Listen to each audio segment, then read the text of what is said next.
Olá pessoal, tudo bem com vocês? Eu sou Marcos Queiroz, para quem não me conhece, e hoje nós estamos aqui para fazer uma resenha de um deck novo que eu adquiri, né, um tarô novo, que é esse aqui, Videntes da Luz.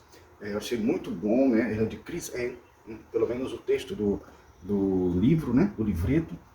Eu levei um tempo antes de comprar, alguém me indicou, me falou, né, até um inscrito aqui do canal me indicou esse tarô, me falou que era muito bom, e eu andei olhando alguns vídeos, né, procurando, né, para ele, aprender um pouquinho, saber um pouquinho sobre ele, e gostei demais das ilustrações, apesar de ser assim, um pouco diferente em relação ao convencional dos tarôs, baseados em Rider-Waite-Smith, mas mesmo assim, as informações contidas neles, com imagens mais contemporâneas, ajudaram muito a eu adquirir e a eu trazer para vocês esse compartilhamento sobre essa compra para vocês, para falar um pouco também sobre o que tem de positivo, o que tem de negativo, e segurem aí, que logo depois da vinheta vocês verão tudo isso.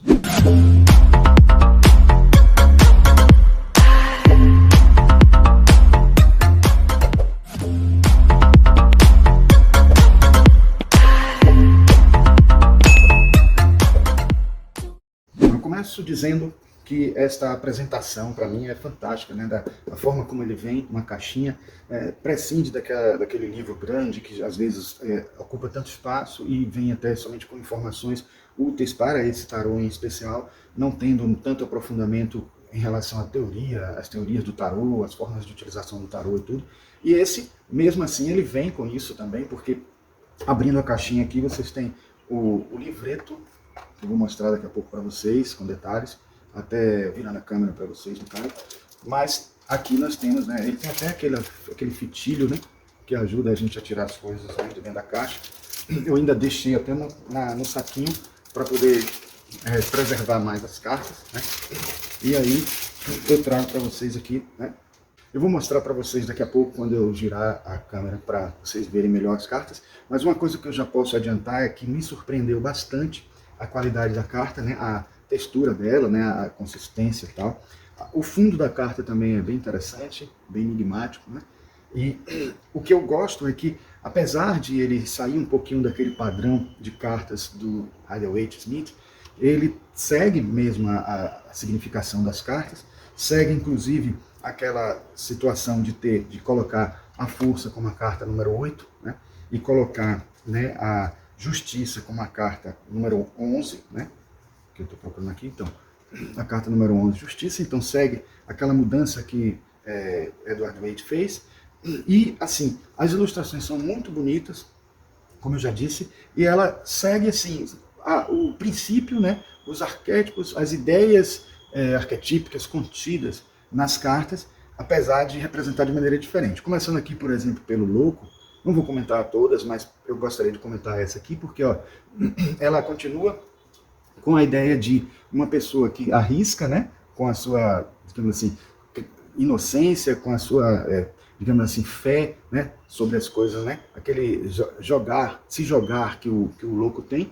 Então a gente vê aqui ela com uma espécie de cristal na mão aqui, né, como se fosse um diamante, iluminado por uma luz que vem de cima, dando a ideia de que ela está sendo ajudada e tem esse benefício do alto, não é assim um se jogar sem nenhuma razão de ser, sem ter alguma fé, algo assim. E o bastão, em vez de ela ter um bastão na mão, ela tem o quê? Em vez de ter aquele cajado com as vestimentas, uma bagagem, alguma coisa assim, ela é usada aqui como se fosse a segurança dela, né? Então ela está assim com uma hastezinha segurando para ela não cair. E embaixo a gente vê uma forma de mandala, aqui, né? Dando a entender também de que ela caindo, ela não vai cair no nada, ela não vai cair para a morte, nesse abismo, né? Então só essa ideia da carta do louco já nos mostra uma coisa bem interessante. O mago mesmo, você vê aqui, ó, como ele está no meio de uma água aqui na frente em forma de redemoinho, né? Como até se fosse uma representação da criação do universo. E aí a gente tem ele jogando como se ele jogasse umas estrelas e saísse de uma mão algumas estrelas e da outra mão outras estrelas.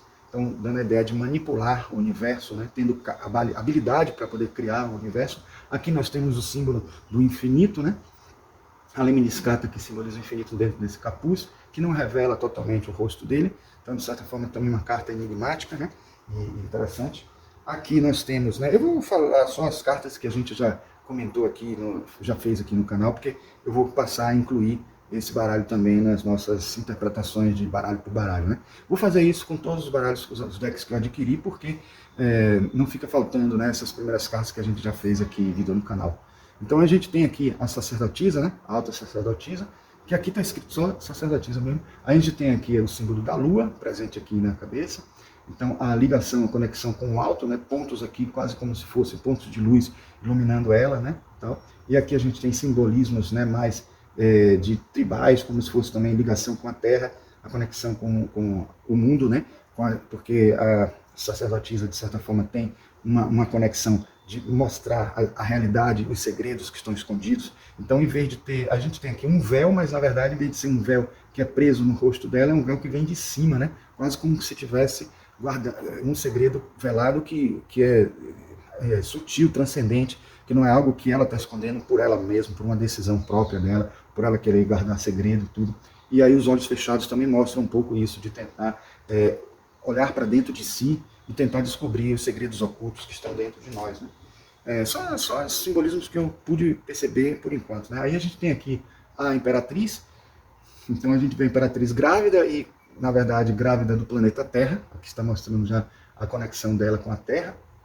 Aí a gente tem aqui o planeta Vênus, né, que fica bem claro que está dando uma iluminação para ela, para trazer a sensibilidade dela.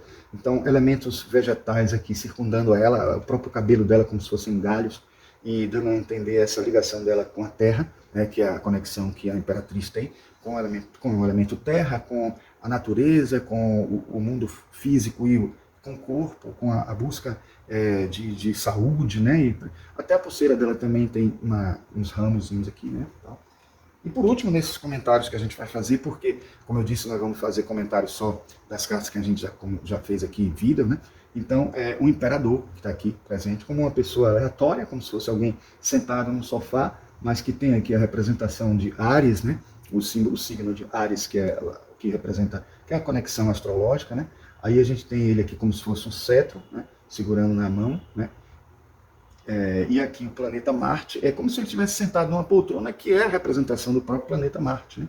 E ele aqui também, no chão, no piso, a gente tem aquele piso xadrez, que é muito comum em algumas cartas, que dá a ideia de que tem um controle um pouco maior sobre o mundo, sobre o bem e o mal, e tem um domínio sobre as coisas que estão acontecendo na Terra. Por isso ele é um imperador, e por isso que ele também tem um certo domínio sobre as coisas, né? Tem uma autoridade, tem uma capacidade de reger, de agir sobre o mundo, né?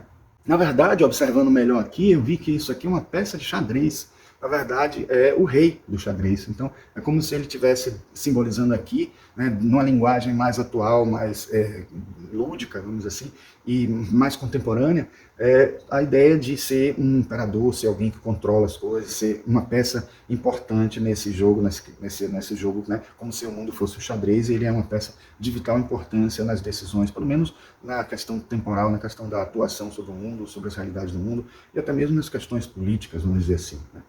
Bom, agora nós vamos mostrar até as cartas, continuar mostrando as outras cartas, e talvez desde a primeira mesmo, mas mostrando de uma maneira diferente, virando a câmera para o outro lado, tá? Então, aqui vocês vão poder ver agora, né, a caixinha, né, como é que ela funciona.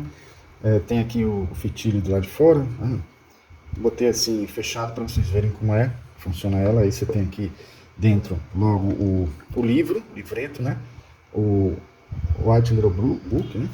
Aí você tem aqui, né, as informações das cartas. Você tem uma abertura aqui, um sumário, tá vendo aqui, ó, as informações.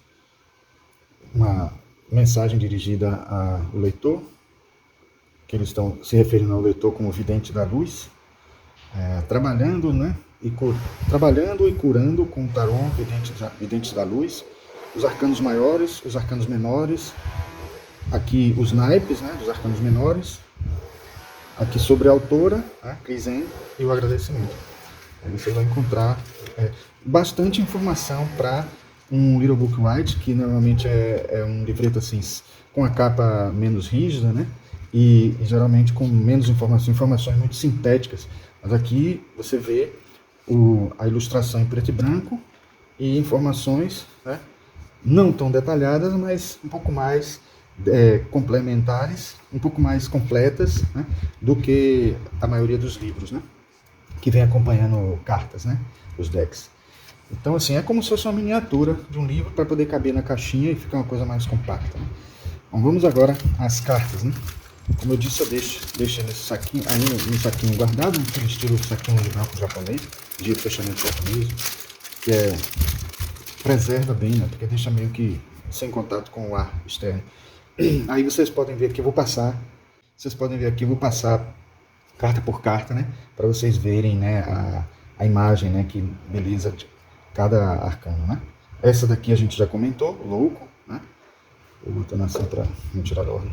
Aqui o mago, a sacerdotisa, a imperatriz, o imperador, o hierofante, os amantes, lindo, né? O carro, a força, tem aqui uma dividida, né, a face dela, né? Como se fosse um leão de um lado e o rosto da moça do outro, e aqui uma ovelha, né? Aí tem o ermitão, bem isolado aqui, né? Aqui a roda, que ele não chama nem a roda da fortuna, né? Ela, na verdade, né? Chama a roda. Aí tem aqui a justiça, o enforcado, a morte, também chamada aqui renascimento, né? Com o símbolo do infinito aqui, a temperança, o diabo, a torre, a estrela, a lua, o sol. Eu gosto muito do colorido dessas cartas, né? O design e o colorido, mas claro, né? Uma designer fazendo, né? O julgamento, o mundo, e aqui as cartas dos arcanos menores, né? Primeiro, na ordem que eu gosto de botar sempre, né? O naipe de pentáculos, né? Eu vou passar mais rápido, certo? Para não ficar muito longo o vídeo.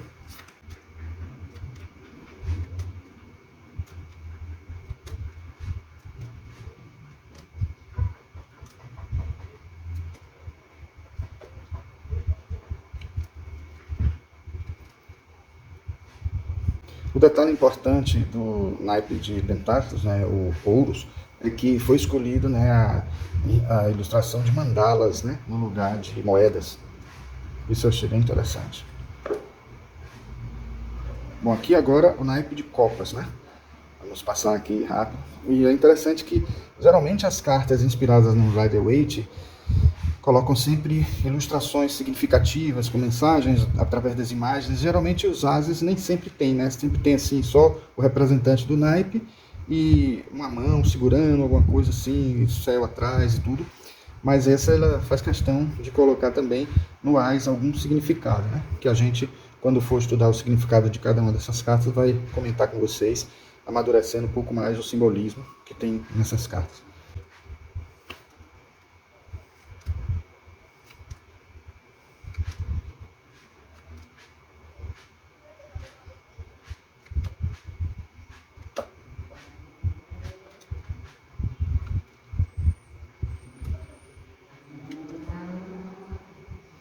Se vocês quiserem ver com mais detalhe cada carta, vocês podem dar uma paradinha, né, no vídeo, né, dar uma pausa e olhar a imagem, mas para não ficar muito longo, vamos continuar nesse mesmo caminho, tá? Aqui o naipe de espadas, né?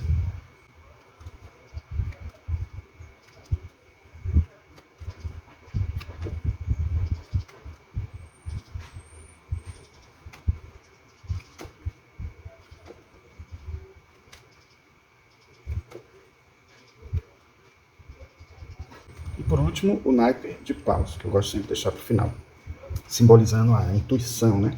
A energia espiritual e tudo mais, a conexão com o alto.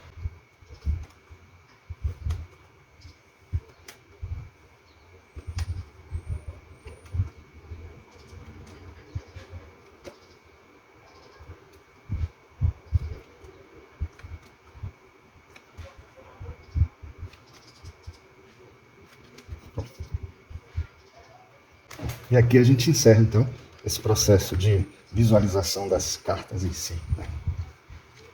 Bom, pessoal, essa foi a resenha do tarô aqui das Videntes da Luz, que eu gostei muito, como eu disse a vocês. Espero que vocês tenham gostado também dos comentários que nós fizemos sobre as cartas, né? Até para vocês tomarem até uma decisão se vão querer adquirir também ou não. Eu sei como é essa situação, porque a gente que trabalha com tarô fica na dúvida se já tem tarô suficiente, se todos que a gente tem já servem para a gente usar para tudo, ou se tem alguma coisa a aprender ainda, quando nada, pelo menos para aprender com algumas ilustrações, com algumas cartas. Eu que tenho trazido aqui para vocês informações que são obtidas dos próprios desenhos, dos próprios simbolismos presentes nas cartas, vejo que muitas cartas não são, que a gente não usa, vamos supor assim, todas, né? Mas vamos supor que algumas que a gente não usa, elas servem também para nosso aprendizado, para nossa lembrança dos significados que a gente às vezes deixa de lado, de um significado específico que um simbolismo de uma dos decks trouxe para a gente, e aí fica na nossa memória, fica no nosso registro para a gente, quando for fazer uma leitura, mesmo que seja com outro baralho, a gente possa acessar ela, né? Resgatar ela, essa memória, tá? Então, pessoal, muito obrigado àqueles que ficaram até agora, né, nesse vídeo. E quem gostou, por favor, deixa um like aí, né? Se inscrevam no canal e apertem o sininho para que vocês possam ter notificações toda vez que a gente tiver um outro vídeo sobre esses assuntos aqui no nosso canal, tá certo? Então, nos vemos no próximo vídeo e um grande abraço.